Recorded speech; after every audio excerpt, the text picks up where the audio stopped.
और भक्तों, जय माता दी। स्वागत है आप सभी का हमारे इस भक्ति चैनल पर, जहां हर नवरात्रि की पावन कथा आपके हृदय को स्पर्श करती है और मां दुर्गा की कृपा से आपके जीवन को रोशन कर देती है। आज नवरात्रि का चौथा दिन है और अगर आप इस पवित्र व्रत को रख रहे हैं तो सुनिए, ये कथा सिर्फ एक कहानी नहीं बल्कि वो चमत्कार है जो अंधकार से उजाले की यात्रा बताती है।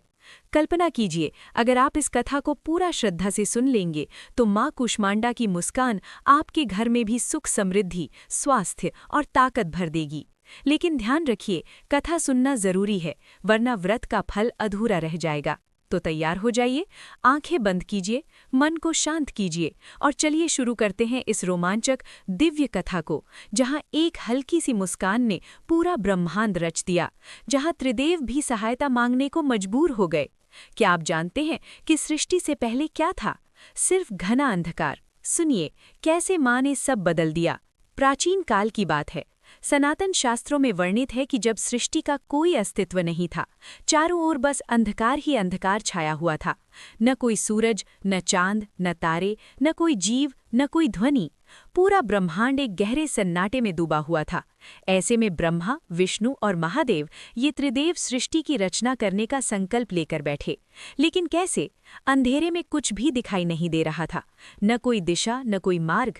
त्रिदेव ने सोचा, हम अकेले कैसे रचना करेंगे, हमारी शक्ति सीमित है। तब उन्होंने मिलकर प्रार्थना की, हे जगत जननी आदि शक्ति, हे माँ दुर्गा, आपकी कृपा के बिना हम कुछ नहीं कर सकते।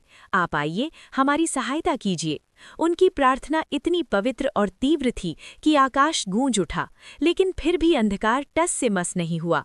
और तभी अचानक एक चमत्कार हुआ। अंधकार के बीच एक दिव्य ऊर्जा का गोला प्रकट हुआ।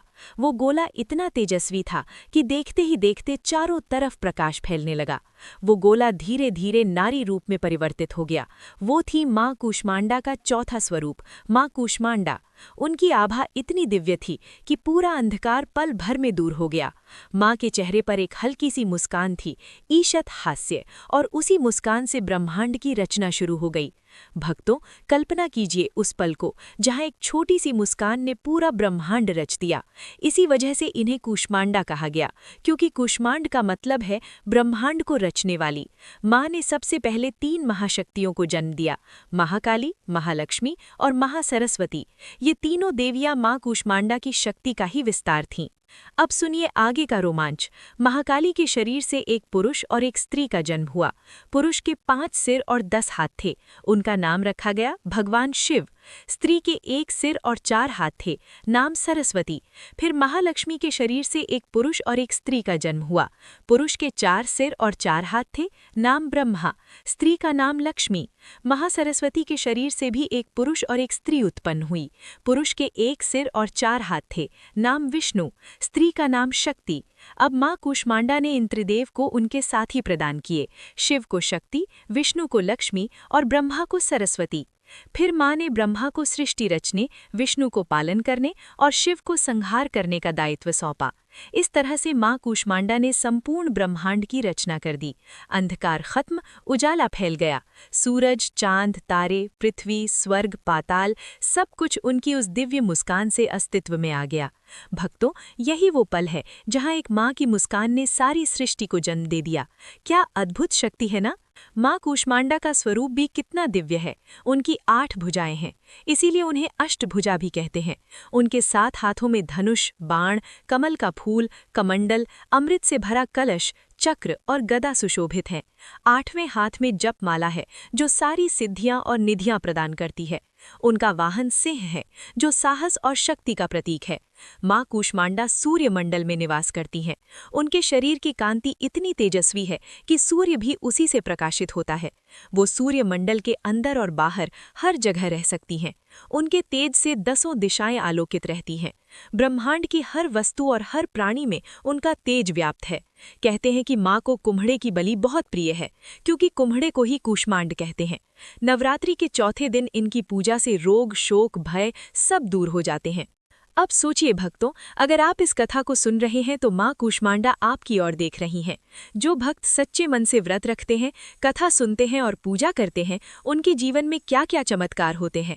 आयु बढ़ती है, यश मिलता है, बल आता है, आरोग्य प्राप्त होता है, परिवार में सुख समृद्धि का वास होता है, अविवाहित कन्याएं मनचाहा वर पाती हैं, सुहागन स्त्रियां अखंड सौभाग्य पाती हैं, रुके हुए काम पूरे हो जाते हैं, मानसिक शांति मिलती है, आत्मविश्वास बढ़ता है। कहते हैं कि माँ अत्यल्प सेवा और भक्ति से प्रसन्न हो जाती हैं। सच्चे मन से पूजा करने वाले को परम पद भी आसानी से मिल जाता है। आज के इस युग में भी कई भक्तों ने बताया कि जब उन्होंने चौथे दिन माँ कूष्मांडा की कथा सुनी और व्रत रखा तो उनके घर में धन की वर्षा हुई, बीमारियां दूर हुईं, नौकरी लग गई, संतान की प्राप्ति हुई। ये कथा सिर्फ सुनने वाली नहीं बल्कि जीवन बदलने वाली है। माँ कूष्मांडा की पूजा विधि भी सरल है लेकिन श्रद्धा से करनी चाहिए। चौथे दिन सुबह उठकर स्नान करें, माँ की मूर्ति या चित्र के सामने दीप जलाएं, फल फूल चढ़ाएं, कुम्भड़े की बलि दें या मिठाई चढ़ाएं, बीज मंत्र जपें, ओम ऐं ह्रीं क्लीं कूष्मांडाय नमः। कथा पढ़ने या सुनने के बाद आरती करें। माँ की आरती में गाएं, चौथा जब नवरात्र हो कूष्मांडा को ध्याते, जिसने रचा ब्रह्मांड यह पूजन है आदि शक्ति कहते। उनकी कृपा से सारी मनोकामनाएं पूरी होती हैं। भक्तों, अगर आप व्रत रख रहे हैं तो याद रखिए, फलाहार में सेंधा नमक, फल, दूध, खीर आदि लें। माँ कूष्मांडा ऊर्जा की देवी हैं, इसीलिए पूजा में सकारात्मक विचार रखें। कथा के इस अंतिम पल में मैं आपसे कहना चाहता हूँ कि माँ कूष्मांडा हमेशा आपके साथ हैं। उनकी मुस्कान आपके जीवन में भी उजाला भर देगी। अगर आपने कथा पूरी सुनी है तो कमेंट में जय माता दी जरूर लिखिए ताकि माँ की कृपा और बढ़ जाए। इस कथा को अपने परिवार, दोस्तों के साथ शेयर कीजिए ताकि सबको फायदा मिले। अगर चैनल पर नए हैं तो अभी सब्सक्राइब कर लीजिए, बेल आइकन दबाइए ताकि नवरात्रि की अगली कथा, पूजा विधि और आरती सबसे पहले आपको मिले। कल 5वें दिन स्कंद माता की कथा के लिए बने रहिए। अब उठिए, माँ को प्रणाम कीजिए और कहिए, हे माँ कूष्मांडा, हमारी रक्षा करो, सुख दो, समृद्धि दो। जय माता दी, जय माता दी, जय माता दी। भक्तों, ये थी नवरात्रि के चौथे दिन की प्रचलित व्रत कथा। इसे सुनकर आपका व्रत सफल हो, माँ की कृपा बनी रहे। फिर मिलेंगे अगली कथा में। तब तक जय माता दी।